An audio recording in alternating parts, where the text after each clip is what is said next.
वर की प्राप्ति।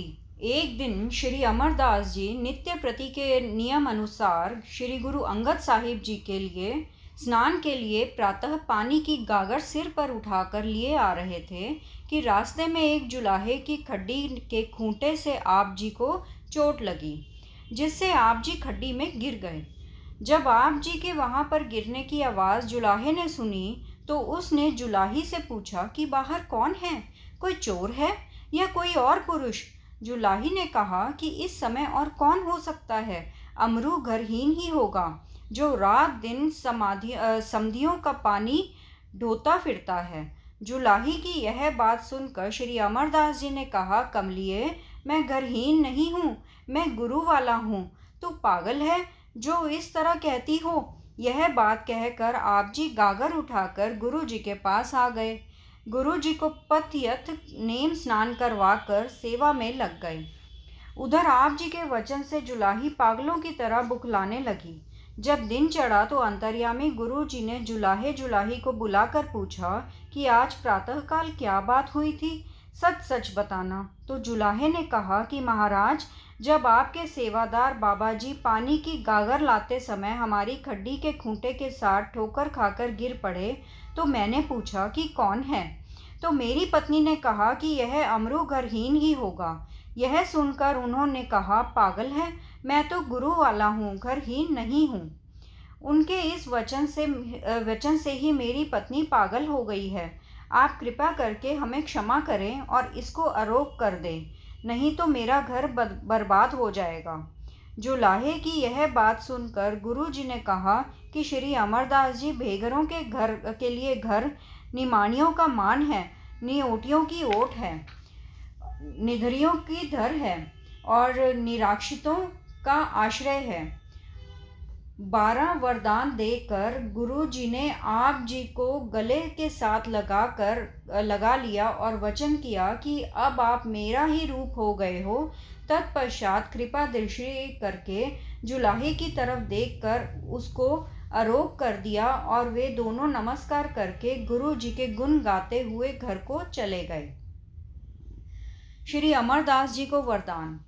तत्पश्चात गुरु जी ने आप जी के सिर से 11 सालों के ऊपर नीचे बांधे हुए अंगोछियों की गठड़ी उतार कर और सिखों को आज्ञा की कि इनको अच्छी तरह स्नान करवा कर नए कपड़े पहनाओ। आज से यह हमारा ही रूप है। हमारे बाद गुरु बाबे जी की गद्दी पर यही सुशोभित होंगे। श्री अमरदास जी का गोइंदवाल चले जाना। इस बात को अभी थोड़े ही दिन हुए थे कि एक गोंदे क्षत्रिय ने गुरु जी के पास आकर प्रार्थना की कि सच्चे पातशाह, मेरा गांव व्यास नदी के किनारे है जिसको भूत प्रेत बसने नहीं देते।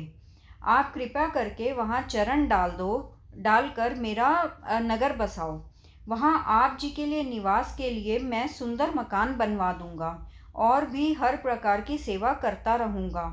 गोंदे की प्रार्थना सुनकर गुरु जी ने पहले अपने बड़े सुपुत्र दासू जी को, फिर अपने छोटे सुपुत्र दातू जी को कहा कि इसके साथ चले जाओ और वहाँ ही निवास करना।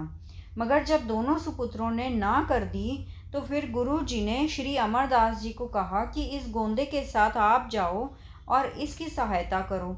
तो गुरु जी की आज्ञा मानकर आप जी झटपट तैयार हो गए।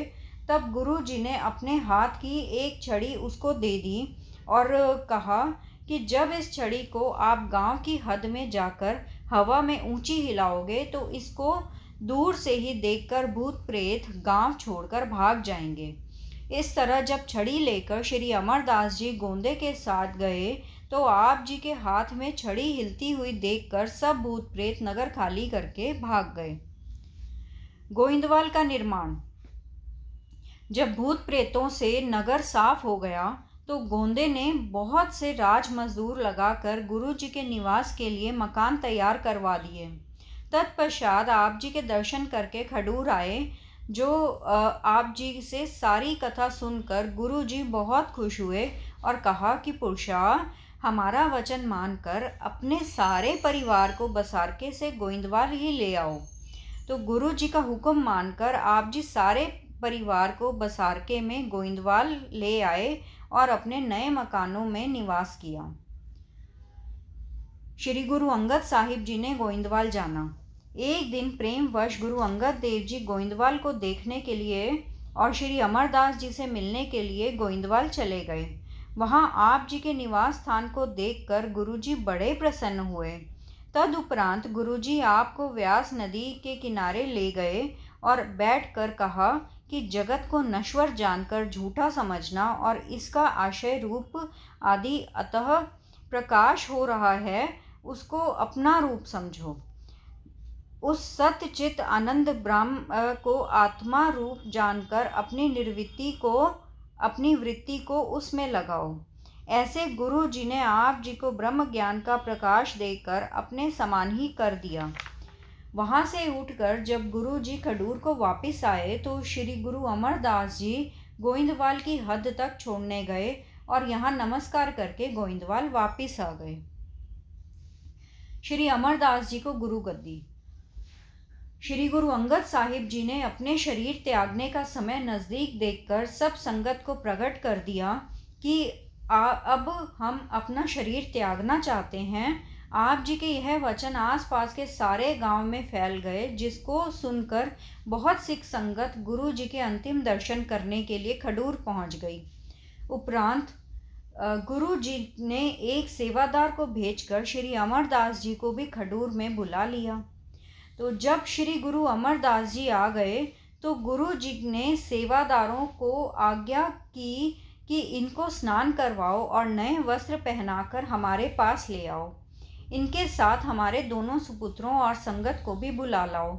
इस तरह जब दीवान सज गया तो गुरु जी ने श्री अमरदास जी को संबोधित करके कहा कि हे प्यारे पुरुष श्री अमरदास जी, हमें अकाल पुरुष का बुलावा आ गया है।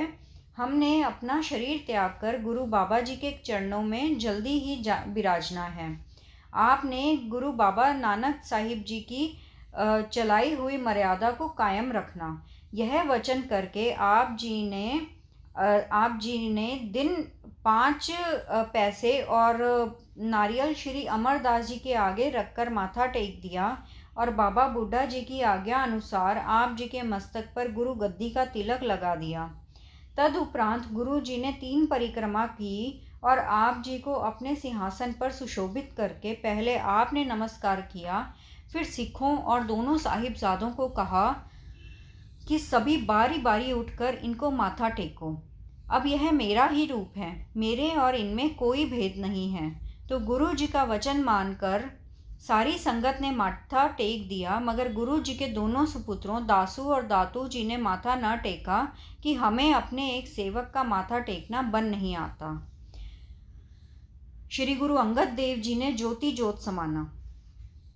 गुरु जी ने संगत प्रति वचन किया, सिख संगत जी, अब हम अपना शरीर त्याग कर बैकुंठ को जा रहे हैं। हमारे पश्चात आप सब ने सत्य नाम वाहेगुरु का जाप और कीर्तन करना है। रोना और शोक नहीं करना, लंगर जारी रखना है। हमारे शरीर का संस्कार उस स्थान पर करना जहाँ जुलाहे के खूंटे से ठुकराकर श्री अमरदास जी गिर पड़े थे। यह वचन कहकर आप जी सफ़ेद चादर ऊपर लेकर कुश आसन पर लेट गए और पंचभूतक शरीर को त्याग कर बैकुंठ को सिधार गए। तदुपरांत सारी संगत ने कीर्तन करके एक सुंदर विमान तैयार किया और गुरु जी के शरीर को ब्यास नदी के जल में स्नान करवाकर ऊपर सुंदर रेशमी कपड़ा डालकर विमान में रखा। फिर गुरु जी के बताए हुए स्थान पर भाई बुड्ढा जी आदि परम सिखों ने आप जी के शरीर को चंदन चिता रख कर अरदास की और आप जी के बड़े सुपुत्र दासू जी ने अग्नि लगवाकर संस्कार कर दिया। 10वें दिन श्री गुरु अमरदास जी ने बहुत रसद इकट्ठी करके कड़ा प्रसाद की देग तैयार करवाई और सब संगत को पंगत में बिठाकर खुले गप्पे बैठवाए।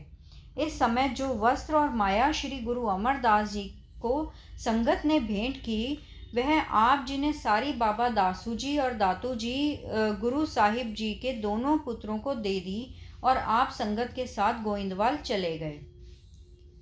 श्री गुरु अंगद देव जी 3 दिन की कुल आयु भोग कर चेत सुधी को 4 घड़ी दिन चढ़े खडूर साहिब ज्योति ज्योत समा गए। इस आयु में आप जी ने 12 साल 8 महीने और 6 दिन की गुरु गद्दी की थी। सतनाम सतनाम सतनाम जी, वाहेगुरु वाहेगुरु वाहेगुरु जी।